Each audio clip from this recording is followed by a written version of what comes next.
इस बीच अंतर्राष्ट्रीय मुद्रा कोष यानी कि IMF ने पाकिस्तान पर कर्ज के लिए नई शर्तों की घोषणा की है। नई शर्तों के बाद पाकिस्तान पर अब कर्ज की कुल शर्तें बढ़ करके 50 हो गई हैं।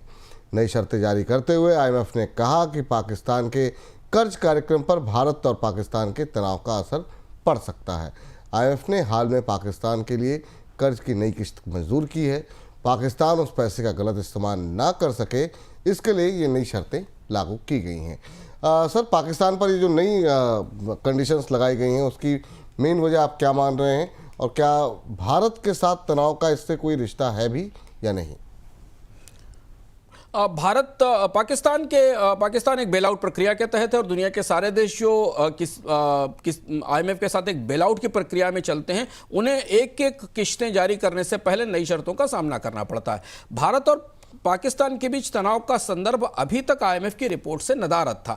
पहली बार ऐसा हुआ जब IMF ने अपनी जो स्टाफ रिपोर्ट दी है उसमें एक लाइन में इस बात का जिक्र किया है कि भारत और पाकिस्तान के बीच तनाव का असर पाकिस्तान की अर्थव्यवस्था पर, उद्योगों पर पड़ सकता है। लेकिन जो बाकी शर्तें हैं, ये शर्तें उस बेल आउट कार्यक्रम का हिस्सा है और आमतौर पर IMF में बेल आउट कार्यक्रम में देशों को चूंकि वो कर्ज ले रहे होते हैं IMF से, तो उन्हें और ज़्यादा सुधार करने के लिए दबाव बनाता है और इसलिए जो नई शर्तें आई हैं ये उस सुधार कार्यक्रम का हिस्सा हैं। जैसे कि फिनांसेस को ठीक करने की ज़रूरत है, ऊर्जा को ठीक करने की जरूरत है, शासन और व्यापार की सुधार से जुड़ी हुई जरूरतें हैं। जैसे आप शर्तों की लिस्ट अगर अपने सामने देखें तो बजट और वित्त की 2026 के बजट को संसद से मंजूरी दिलाने की शर्त रखी गई है। चारों प्रांतों में एग्रीकल्चर इनकम टैक्स लागू करना पड़ेगा और डिजिटल रिटर्न प्लेटफॉर्म बनाने पड़ेंगे पाकिस्तान को।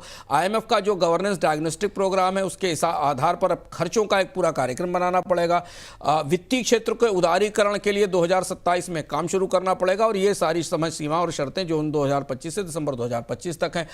बिजली की दरें बढ़ानी पड़ेंगी सालाना तौर पर ताकि बिजली महंगी की जा सके। गैस के टैरिफ बढ़ाने पड़ेंगे सालाना तौर पर और उद्योगों को ग्रिड पे लाने के लिए कैप्टिव पावर लेवी के लिए स्थायी कानून बनाना होगा। कर्ज की सर्विस के लिए सरचार्ज भी लगाना होगा और इसके अलावा और भी कई सारे नियम हैं। ये सारे नियम पाकिस्तान की अर्थव्यवस्था के ढांचागत बदलावों से प्रेरित है, पर पाकिस्तान पर इसका बड़ा असर पड़ेगा क्योंकि IMF ने अपनी अगली किश्त के लिए नई किश्त के लिए जो शर्तें रखी हैं उससे पाकिस्तान में बिजली की और गैस की दरों में बढ़ोतरी होगी, सरकार के खर्चों में बड़ी कटौती होगी और भारत और पाकिस्तान के बीच तनाव की रोशनी में ये शर्तें पाकिस्तान के बजट का और पाकिस्तान की सरकार के खर्च की संभावनाओं को और ज्यादा सीमित करेंगी। जी, इस बीच रेटिंग एजेंसी मूडीज ने दुनिया की सबसे बड़ी अर्थव्यवस्था अमेरिका को झटका दिया है। पिछले हफ्ते मूडीज ने अमेरिका की रेटिंग को घटाया है। रेटिंग को AAA से घटा करके AA1 किया है। अमेरिकी अर्थव्यवस्था पर भारी कर्ज का हवाला देते हुए रेटिंग में ये कटौती की गई है। अमेरिका पर करीब 37 ट्रिलियन डॉलर का कर्ज है, जबकि उसकी GDP का आकार करीब 23 अरब डॉलर का है। सर, क्या अमेरिका पर भारी कर्ज ही रेटिंग कटौती की वजह बना या फिर दूसरी वजहें भी सामने निकल करके आई हैं? क्या कुछ कहा गया मूडीज की तरफ से इस रिपोर्ट में?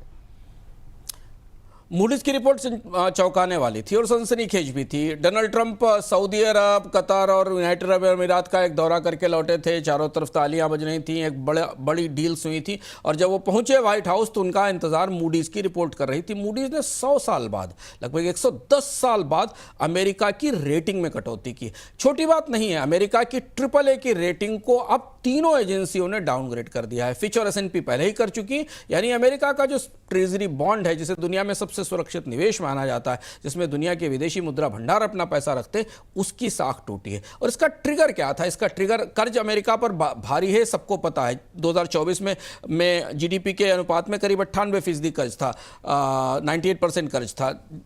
राजकोषीय घाटा GDP का 6.4% है। राजस्व का, रेवेन्यू का एक बड़ा हिस्सा 2024 में 73% हिस्सा ब्याज भुगतान पर गया था। ये बातें पहले से सही थी। हुआ ये कि डोनाल्ड ट्रंप की रिपब्लिकन पार्टी ने और सरकार ने एक बिल प्रस्तुत किया था, एक बिल पेश किया था जिसके तहत इनकम टैक्स में अमेरिका के लोगों को बड़ी रियायतें दी जानी थी। हमने उस पर विस्तार से अपने बोनस पॉइंट में चर्चा की थी और आपको बताया था कि क्या क्या रियायतें थी। ये वही बिल था जिस बिल में भारत में अब दुनिया के देशों में जो प्रवासी हैं उनको जो रेमिटांसेस जाते हैं उन पर भी टैक्स लगाने की बात कही गई थी, जिसका असर भारत में आने वाले रेमिटांसेस पे पड़ना था। इस कटौती के बाद अमेरिका में बजट बेहात होने की पूरी संभावना है।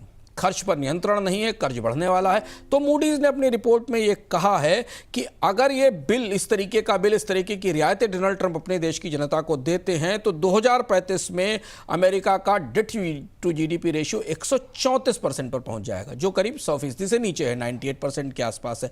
और राजकोषीय घाटा 2035 में जीडीपी का 9% हो जाएगा। करीब 78 से 79% रेवेन्यू अमेरिकी सरकार को ब्याज चुकाने में देना होगा। इसके बाद ये रेटिंग डाउनग्रेड की गई। इसका बड़ा असर अमेरिका की साख पर और डॉलर पर हमें आने वाले दिनों में दिखाई देगा, ये ऐसा लगता है। जी।